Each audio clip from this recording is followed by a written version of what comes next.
خدا باپ اور بیٹے اور القدس کے نام سے آمین۔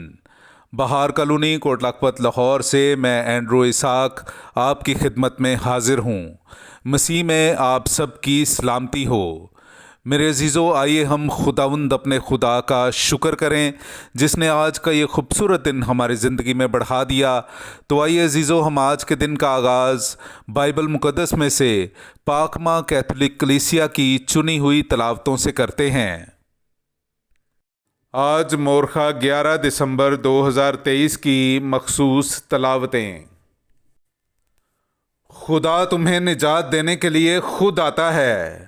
ہمارے لیے آج کی پہلی تلاوت اشعیاء نبی کا صحیفہ، اس کا 35واں باب، پہلی آیت سے لے کر 10ویں آیت تک۔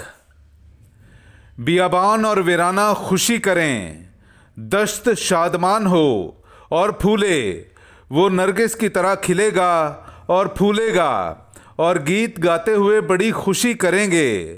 لبنان کی شوکت اور کرمل اور شارون کی خوبی اسے دی جائے گی، تو وہ خداوند کا جلال اور ہمارے خدا کی حشمت دیکھیں گے۔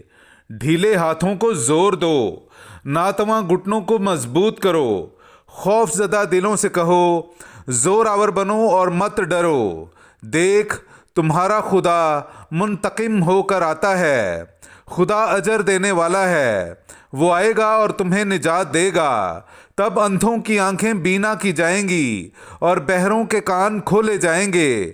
تب لنگڑا آدمی ہرن کی طرح کودے گا اور گونگے کی زبان گیت گائے گی، کیونکہ پانی بیابان میں اور دریا جنگل میں پھوٹ نکلیں گے، اور سراب تالاب اور پیاسی زمین پانی کے چشمے بنے گی، اور گیدڑوں کی ان غاروں میں جہاں وہ پڑے رہتے تھے سرکنڈے اور ناگر موتھا کی سبزی ظاہر ہوگی۔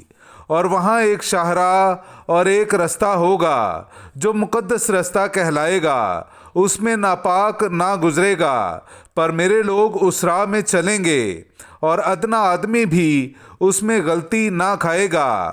وہاں کوئی شیر نہ ہوگا اور نہ کوئی جنگلی درندہ اس پر چڑھے گا، اور نہ وہاں پایا جائے گا، بلکہ جو نجات یافتہ ہیں وہ اس میں چلیں گے، اور جن کا خداوند نے فدیہ دیا وہ لوٹیں گے، اور گیت گاتے ہوئے صہیون کو آئیں گے، اور ابدی فرحت ان کے سروں پر ہوگی۔ وہ سرور اور شادمانی پائیں گے، اور غم اور نالہ ان کے پاس سے بھاگ جائیں گے۔ پاک کلام کا پڑھا اور سنا جانا ہم سب کے لیے باعث برکت ہو۔ خدا کا شکر ہو۔ دیکھو، ہمارا خدا ہمیں نجات دینے کے لیے خود آتا ہے۔ میرے عزیزو، آئیے ہم خداوند اپنے خدا کی حمد و تعریف کریں۔ میں آپ کے سامنے پڑھوں گا زبور نمبر 85، اس کی 9ویں آیت سے لے کر 14ویں آیت تک۔ میں سنوں گا کہ خداوند خدا کیا فرماتا ہے، کیونکہ وہ اپنی امت اور اپنے برگزیدوں سے اور ان سے بھی سلامتی کا کلام کرے گا جو دل سے اس کی طرف رجوع کرتے ہیں۔ یقیناً اس سے ڈرنے والوں کے لیے اس کی نجات قریب ہے، تاکہ جلال ہماری سرزمین میں بسے۔ شفقت اور سچائی باہم ملاقات کرے گی، عدل اور صلح ایک دوسرے کا بوسہ لیں گے۔ زمین سے صداقت اگے گی اور عدل آسمان پر سے نظر کرے گا۔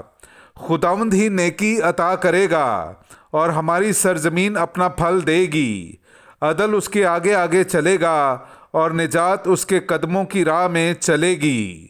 پاک کلام کا پڑھا اور سنا جانا ہم سب کے لیے باعث برکت ہو۔ خدا کا شکر ہو۔ نعرہ حمد۔